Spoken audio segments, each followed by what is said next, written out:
Hi, this is Andrea Lingle. Welcome to Writing Practice.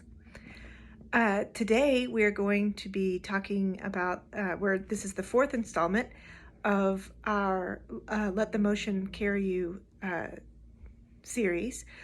This is part of an incarnational study that is hosted by the Missional Wisdom Foundation, which you can find more information on their website, www.missionalwisdom.com.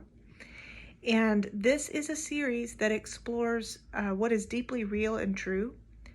And part of that is the writing part. I feel is it's really important to realize that sometimes what we find deeply real and true comes out when we write. And it's not necessarily something that happens that's magical, but sometimes when we just sit down and write, and we either allow the prompt to guide us or we catch what rises, something comes up that we weren't expecting, some emotion that we have been carrying around that is held deeply within us and maybe not encountered. Maybe we keep ourselves busy so we don't have to look it in the face. But writing sometimes gives us space to encounter difficult emotions, and we can sometimes do it in ways that are indirect.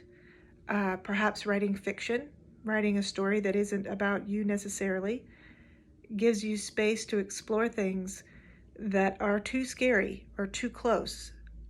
I like to do it through scriptural imaginations. So I'm imagining the scene that I've learned about in scripture, and I kind of put myself there and I wander around in it. It gives me space to encounter some things that might be difficult if I were journaling about them or telling my own story. Getting into a character really helps me.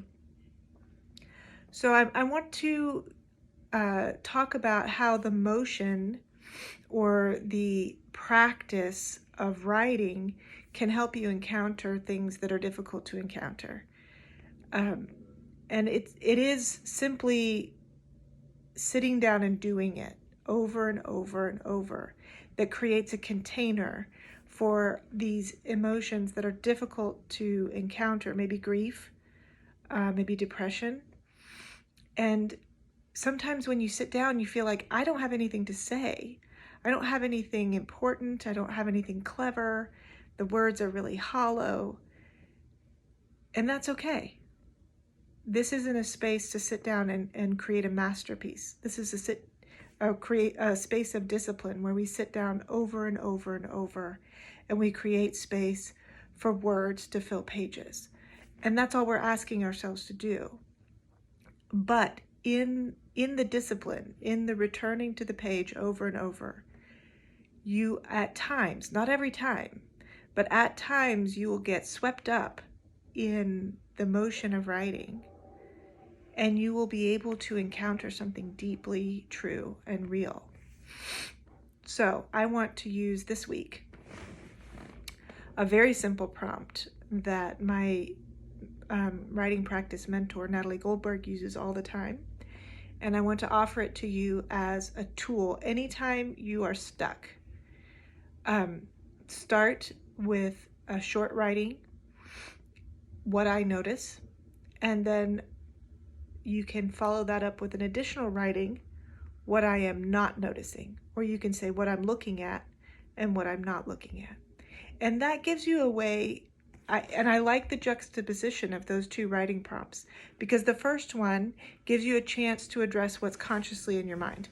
What I'm noticing that it's gray outside and it's raining.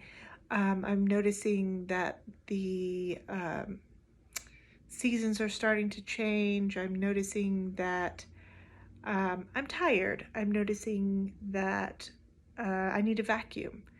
What am I not noticing? I'm not noticing that I am encountering fear. I'm not noticing, or I'm pushing away that I don't know.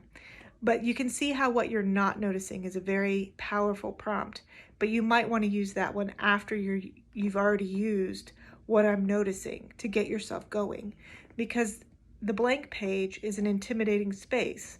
So in order for the motion of writing to really carry you, you have to get it going. So we're going to start with 3 minutes of what I'm noticing and follow it up with 3 minutes of what I'm not noticing. Happy writing.